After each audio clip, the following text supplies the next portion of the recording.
From flashbang grenades thrown by D.C. Metropolitan Police officers towards protesters early Wednesday morning,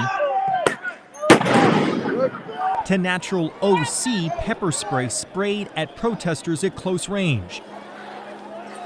MPD's riot control arsenal is different than what was used by U.S. Park Police in supporting federal agencies clearing out Lafayette Park June 1st.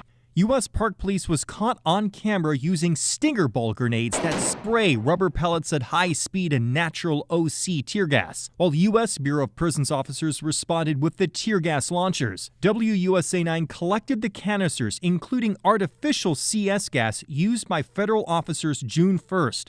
Artificial CS gas has a similar effect to natural OC tear gas, coughing and eye irritation. We found nothing similar used by MPD early Wednesday morning. D.C. Metropolitan Police wrote in a statement that there were multiple instances of people intentionally setting fires, igniting fireworks, and throwing things at officers. It reported 1 officer injured and 9 people arrested on charges including assault on a police officer and felony rioting.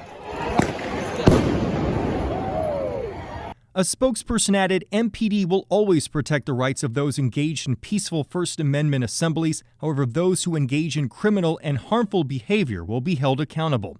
D.C. Council unanimously passed a police reform bill June 9th that would ban MPD's use of any chemical irritants on protesters, including pepper spray. D.C. Councilmember Brianne Nadeau wrote in response to MPD's recent use of pepper spray, I am urging Mayor Muriel Bowser to sign the emergency legislation so that the legislative steps that I and my council colleagues have taken to protect residents can go into effect immediately. A source at D.C. Mayor Muriel Bowser's office says that bill is under legal review by D.C. Attorney General Karl Racine, and the soonest it could be signed is July 7th. Now, the mayor has not made any public commitment on whether she will sign that police reform bill. Nathan Baca, WUSA 9.